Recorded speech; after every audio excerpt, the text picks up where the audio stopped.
here at New York Comic-Con 2011.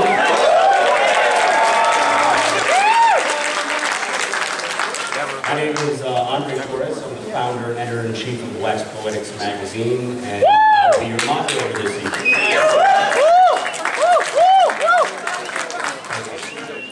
Black Dynamite animated series is based on 2009's critically acclaimed feature film Black Dynamite.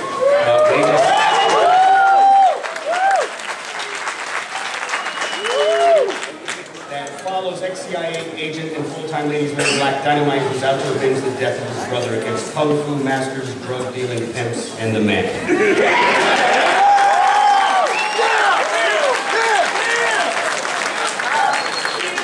Under the direction of Paul Jones, the series features the voice talent of some of our panelists here tonight, including Michael Jai White,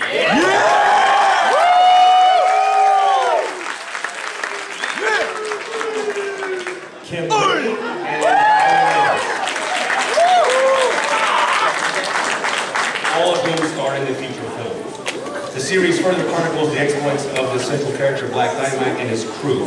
Black Dynamite is being produced by Ars Nova Entertainment and animated by Titmouse Inc. The pilot premiered on AdultSwim.com on August 8th and was viewed over 300,000 times in the first week. The series will premiere on July 8th, 2012.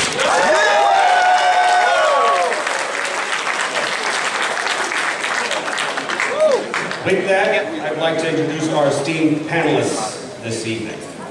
First up, we have Byron Mims, writer and performer, Black Dynamite, as well as writer and performer.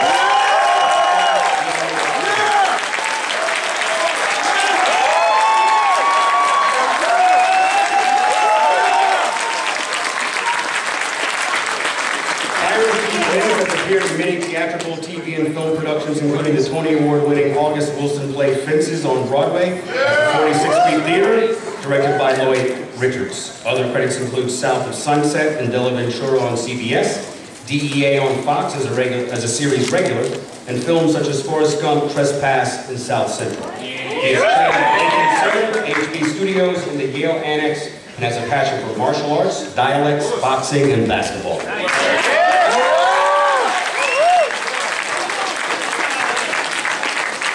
Next up, we have the lovely Miss Kim Whitley.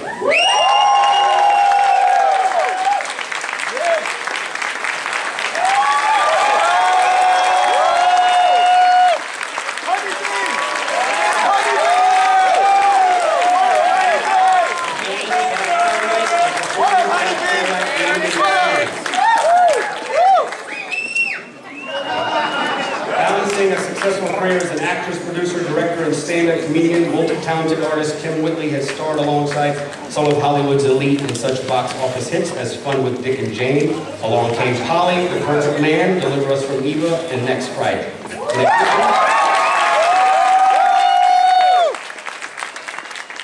She created and co-hosted her own evening talk show on BET entitled Oh Drama. Skip out and no on that. Just yeah.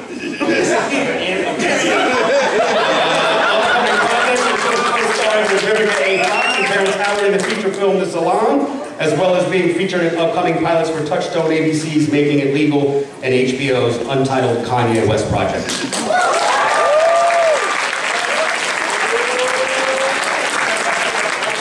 Next up, we have Mr. Scott Sanders.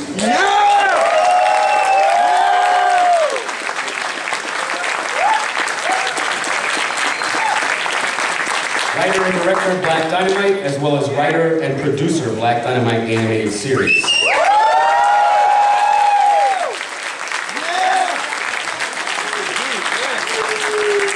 Originally from North Carolina, Scott Sanders is a screenwriter and film director who began his career as a television writer working on shows such as A Different World, Rocks, and The Wayans Brothers. Sanders came on the 1998 HBO film Thick as Thieves. His latest film, Black Dynamite, was released by Sony Pictures in 2009.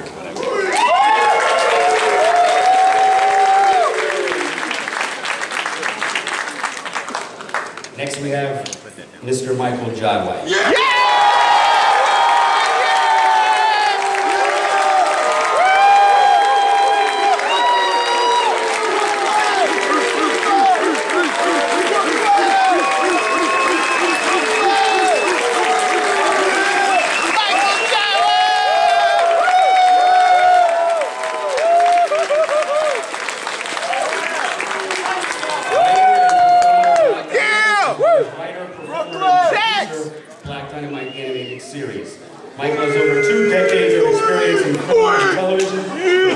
an actor, director, producer, and writer on several features. His feature credits include Spawn,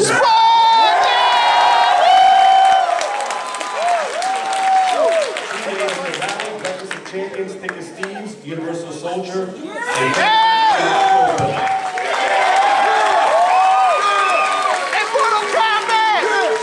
currently Michael is directing and starring in the upcoming film Never Back Down 2, and reprising his role as Marcus from the popular Why Did I Get Married movies in the new TBS series For Better or Worse debuting next fall.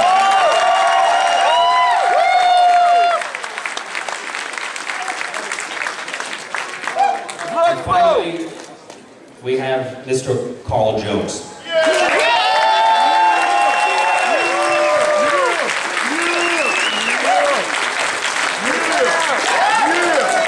Executive producer and writer, Black Dynamite animated series. Carl was the co-executive producer and writer of the hit animated series The Boondocks.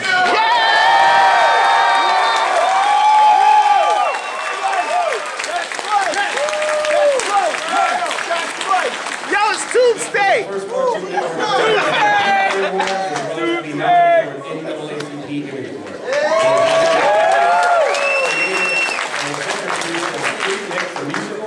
He has developed a playpen and animated property for Rockefeller Films. Paul has recently worked with Jamie Foxx as co-executive producer of Fox Television's In the Flow with Avion Crockett.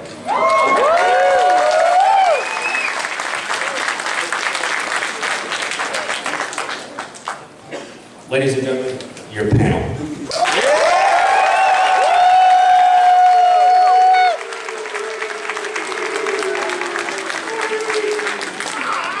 I want to thank all of you for sharing your time with us tonight. I want to get right into questions because I want to be able to open up the floor to the audience shortly after. So, first, I figured I would start with where it all started.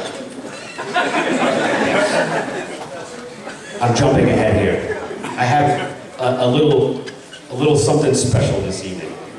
They put together a nice little teaser video for you, just to get a sense of what you have coming here next year. So, if we could roll tape, we've got a short behind-the-scenes glimpse at Black Dynamite, the animated series.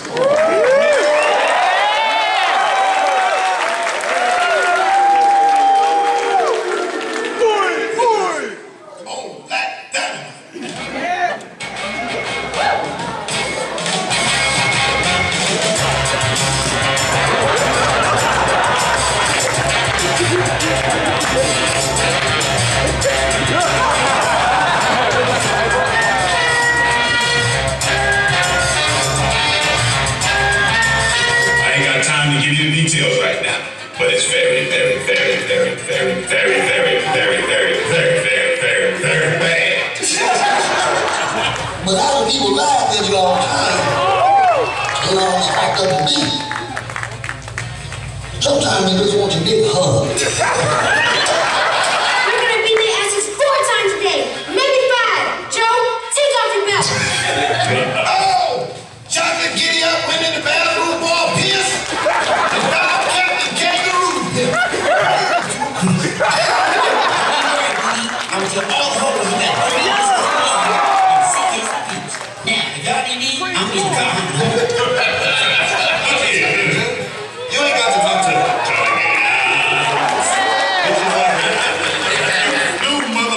knew about red blood cells and white blood cells, but y'all ain't ready for these black blood cells. You ever live in a garbage can? You know what's in the garbage can?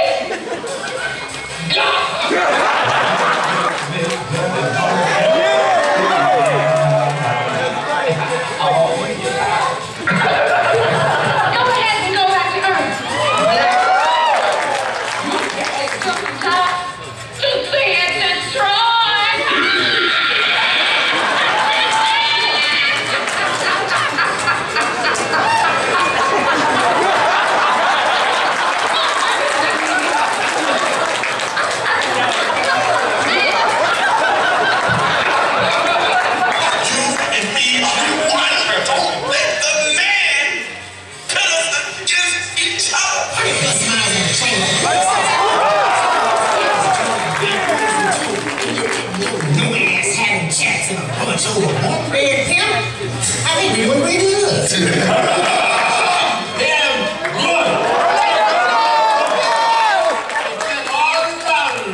I could come up with.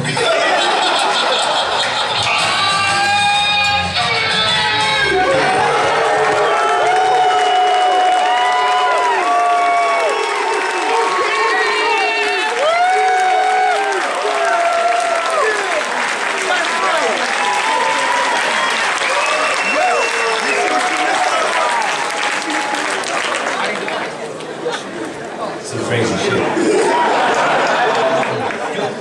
So, moving forward into the questions.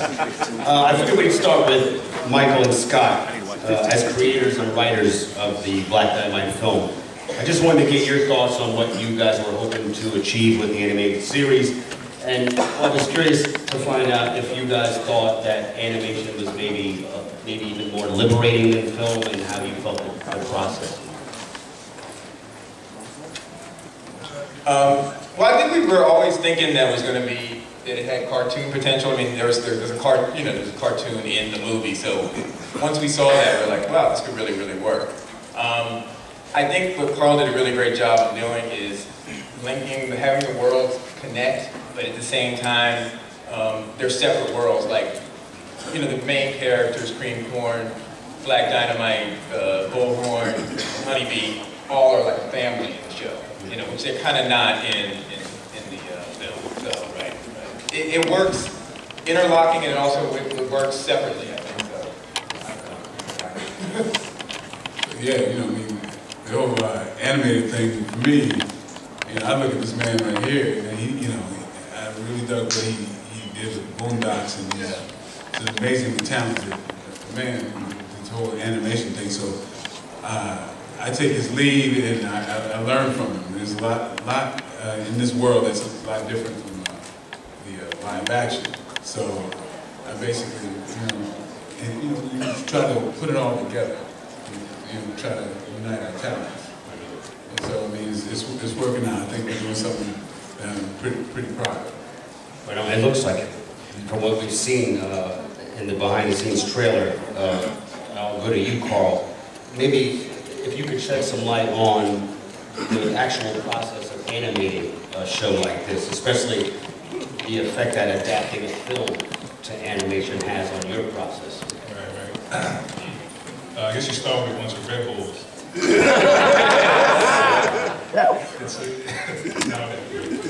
But no, I mean, it's a time-consuming process. I mean, you know, the toughest part is actually figuring out the stories.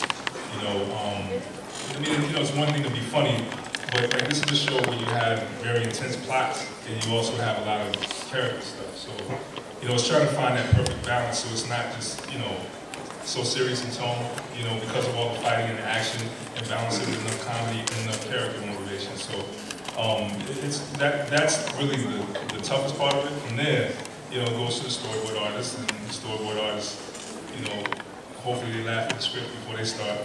And then, you know, it's the characters are designed, and you know, we send it overseas for main production, which is a studio called Don Wu, who we actually work with on the Boondocks.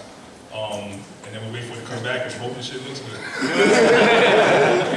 know, that's pretty much it. I know. I mean, the voice acting too.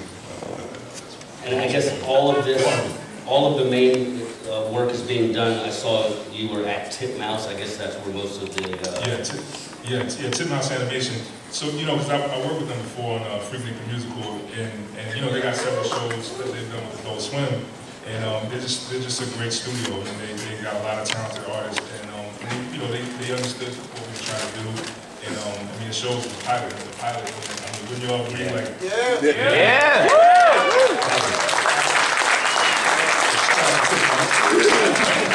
Right. I think you answered it. Thank you. Moving on to Byron and Kim, I was hoping maybe as actors you could talk a little bit about how it was bringing these characters to animation and how that affected your performances.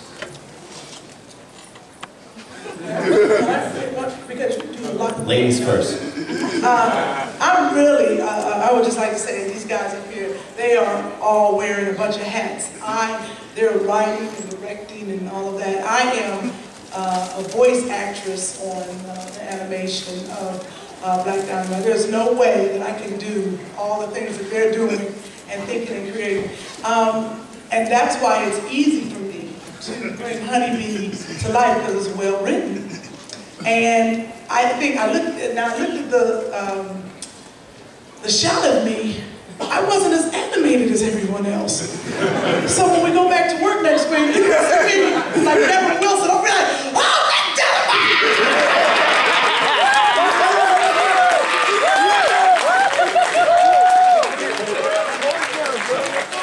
See, I got to give it. That animation voiceover is no joke. So bringing it to life, I hope that I have. But it's been a great experience. It's funny. And when it's funny, you can go in the booth with no makeup on, no drawers. I've had a good time. Bible? Ditto. Easy enough.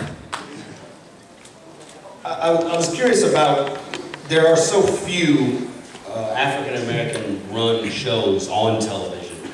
And, you know, knowing some of the material you guys are getting into here, I was curious because there's obviously some sensitivity to this kind of satire, especially in the African-American community. Being one of the only African-American run shows, do you feel any sense of responsibility or apprehension with doing some of the material, or just like whatever goes? Well, I would love to hear thoughts from all of us. Absolutely. I mean, you know, that's the toughest thing. I mean, to be honest, like, you know, naturally, you know, you feel like you have some type of responsibility. And then you also want to make the show funny. So it's like trying to find that area right in between where you can kind of satisfy both needs it's kind of difficult. But you find yourself sometimes, especially when it's hard to come by like really good jokes, and you just want to hold on to it, but you know it's going to piss everybody off. But, you know, I guess the most important thing for me is really is just making sure that the show has a voice and a direction, and we're not just like, you know, you saw Richard Pryor in the show. I want to say something different about Richard Pryor. You know what I'm saying? And especially since we have a show where our hindsight is 2020, like we can, you know, tell our story of how Richard became who he was. You know what I'm saying? Or what really happened with Elvis or the Jackson 5, you know, like we can, you know, like, so we can make it still come out the way it actually played out in history, but what it took to get there, you don't know. Right. You know what I'm saying? It's just, that's our special take on it, you know. But yeah, to answer your question, that's always the challenge, man. And this show will piss some people off. I know. The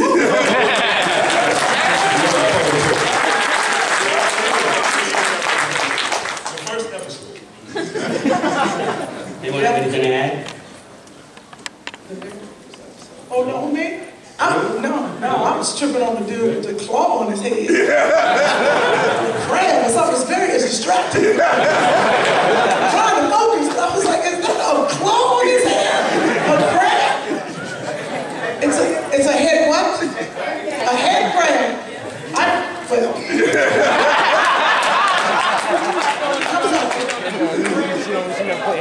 Oh, my fault. I'm sorry, back to you. No, it's all right. She was like, oh. Well, I want to get into the questions, so I'm going to just do one final question, and that's just to give a sense of maybe some of the stuff I have to look forward to, some of the storylines that you guys are working on. They're not going to tell you. I'm just going to take. Let's see. I heard a little bit about Richard Pryor. Yes, we're doing something with Richard Pryor, Jackson 5. We got an episode called Honky Kong.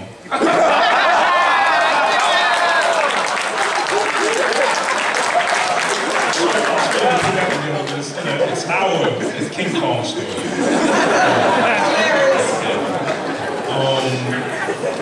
Yeah, I mean, we got some interesting villains. I mean, Snoop, you know, I mean, it's, I can't give away, I won't give away too much. Yeah, no, I do. You know, I'd rather you just watch it and be surprised. I look forward to it. The Honky Kong was worth it. So we have about 16 minutes left. So I figure at this point, maybe Wait, watch out. I was hoping different. I already did it. Goddamn! Everybody can know. That's how to watch the movie. Sorry. That's it. Everybody knows you're bad. Watch my shit. Y'all watch your shit walk away with me. Where's that Joe? I can't even see. Oh, David. I got. So move the camera to the screen. Screen. Kill Bill, moved out, but I was wondering. But we still got footage of how fast you get up there. Our first question is on the floor. Thank you. Thank you. How many words will you be able to say in Black Dynamite? Because I know you say quite a few words in the Boondocks. You mean like nigga? Yeah.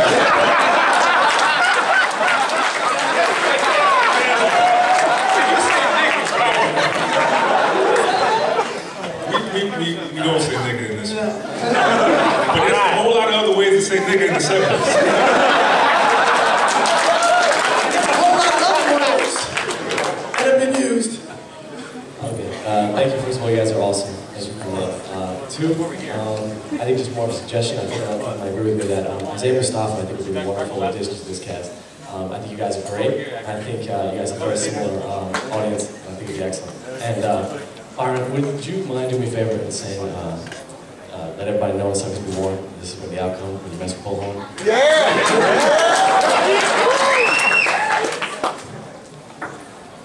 Let everybody know. And so must be warned that this is the outcome when you mess with bull.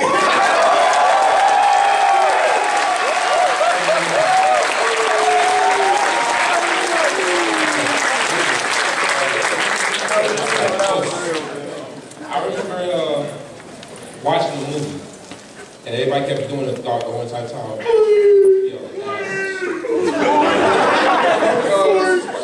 Carl, the Boondocks. As far as I go, would you ever, at some point, see Black Dynamite transition as like a cameo on the Boondocks? No. Thank you.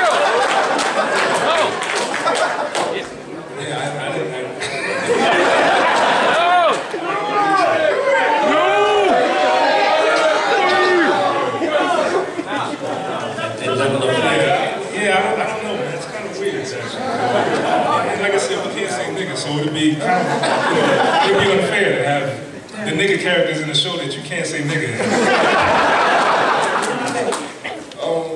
But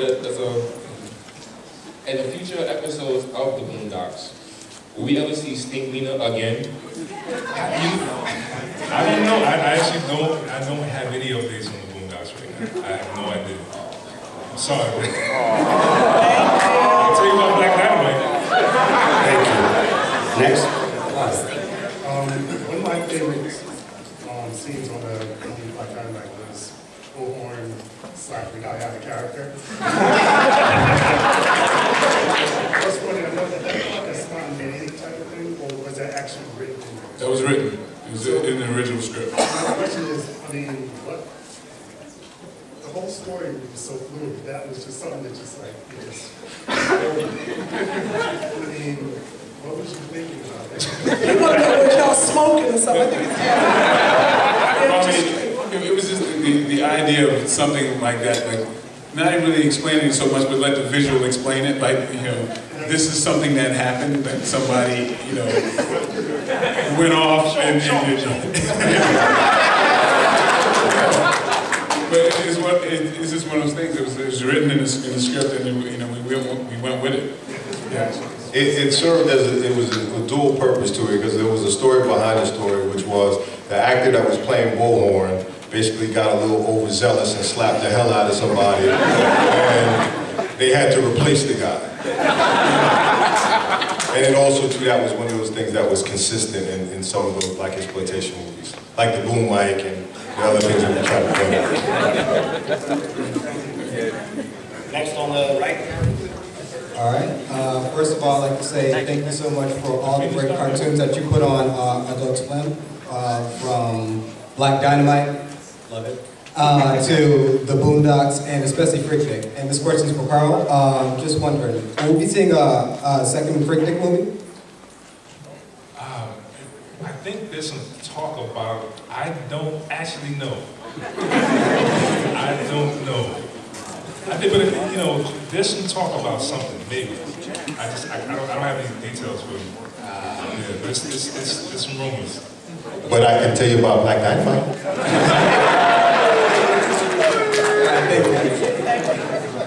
Okay, next over here. All right, I had a couple things to say. First off, keep doing what you're doing. We love it. It doesn't matter if you piss people off. Like, people are going to be pissed off anyway. Do you say nigga? We love it. Okay, people.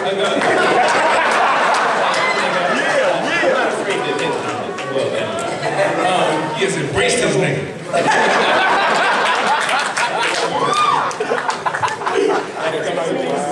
Carl, you said you can't say anything about the Boondocks, but will you be making any more Tuesday videos for YouTube?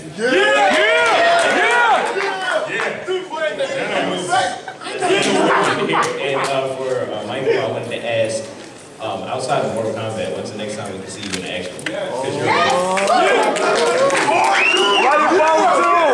and will you be in the Mortal Kombat movie too? Well, yeah, Warner Brothers has announced that they're going to make the Mortal Kombat movie.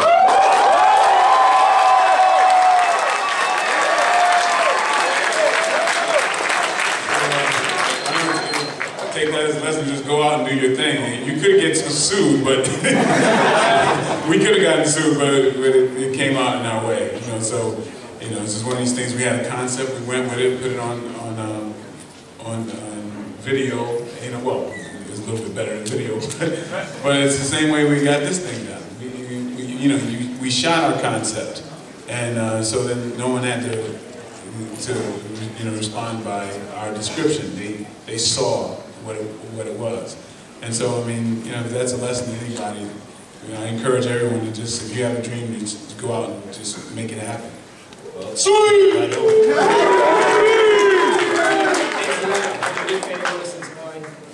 Thank you. Next over here. First of all, I want to say right on. Yeah, you know, it's so big. But I also want to know what type of influences you take from movies back, like in the black exploitation, like, you know, Dolomite, Shaq, and everything like that. What type of things you want to take in? What type of things you want to leave out from the show? Well, I mean, you know, we wanted to take the best parts of you know, the things that Dolomite offered. It was like, that was like an indication of like shoestring budget filmmaking back then, you know, and you know, the intention was there, but you know, the execution was not. So, and then there's things like the Mac and Three the Hard Way, where we really structured a great deal of the movie based on those type of movies that were intended to be completely serious, and just, you know, try to kind of make a collage of all the things that made those special. And I think a couple of girls in here want you to take your shirt off too, so pause, nigga, pause.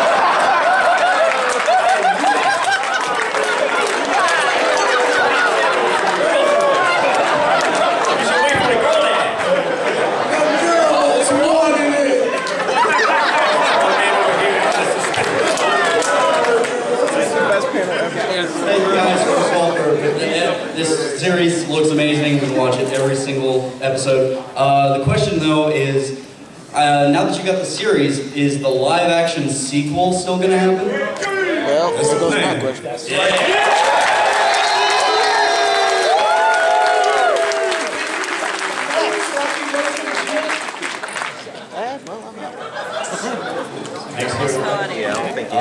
Thank you again for the movie and what will hopefully be one of the best things on Adult Swim. I have a question about the soundtrack. I own the movie soundtrack. I'm a huge fan of it. Will we see that in the show, or will an entirely new soundtrack be made, and will it be made available for sale? Actually, I don't know if it's going to be available for sale, but Andre's company, Wax Poetics, produces the soundtrack and represents our composer, Adrian Young, who did a great job in the movie, and he also does the theme songs and cartoons as well.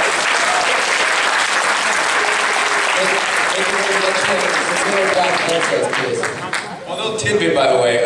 Andre's the one who gave me the record for the Dynamite record. He's the one who found it. Like a little 45, only like 300 of them were ever made. And I was like, oh, this changes everything. I don't know why you got it. Is that a white Phoenix Dr. Wu?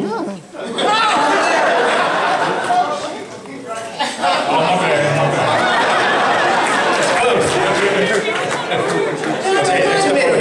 We probably got like 5 minutes, so maybe 2 more questions. My favorite character in the movie we never see is Euphoria's former pimp. Crenshaw Pete, his hot-ass Conan guy. And I would just like to ask, could we please see him in the cartoon as a pimp who fights with coat hangers? I would really like Crenshaw Pete is in the movie.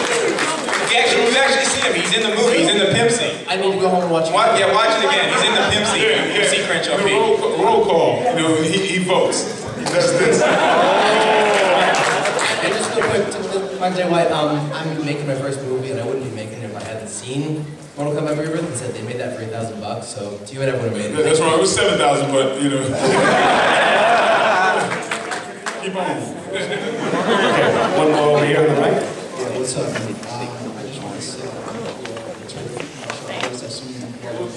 What? I'm sorry.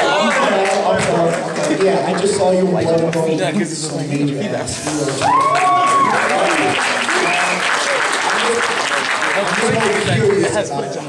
You girls are a terrific actor, and you know, in an action star, an actor. So I'm just more curious of who inspired you to be the actor that you are today? Well, I mean, I've got inspiration from a number of people. When I was young, I looked up, literally, one of the reasons I wrote this movie and had this idea and this character in my head is because these are the type of people I looked up to when I was a kid. You know, there's people like Jim Brown, Fred Williamson. There were these strong alpha males that, you know, to me, that I wanted to identify with and be like when I grew up. And so, you know, they're gone now. You don't really see that type of African-American alpha male represented anywhere.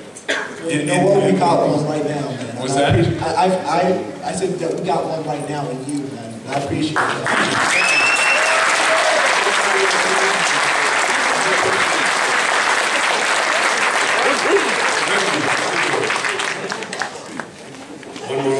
This question is for Michael. In regards to the movie, in a specific scene where you're in the hospital and the doctor comes in and basically cock-blocks you. Did you get a chance later on to check the nurse's temperature? No, brother, I did not.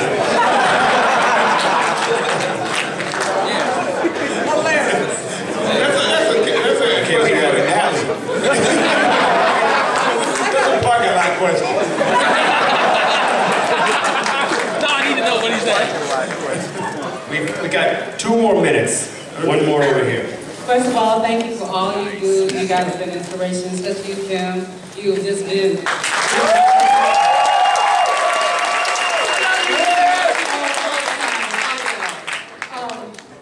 With all these new opportunities, are there new opportunities for new artists? I'm here with my cousin who is a comic artist.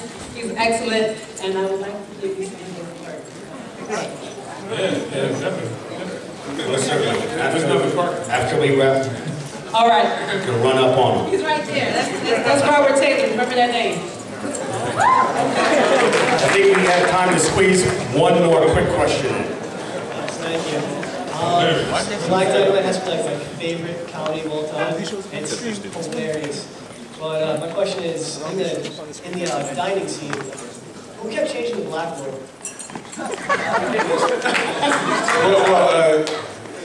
That was just me being lazy. I like at a certain point you're in the movie, like, it doesn't have to have any continuity on the blackboard. I mean, you would change it, then we start the scene up again, but then it's just like, we don't need continuity. It's Black Dynamite. There you go. Well, I think that's probably going to have to wrap it up there.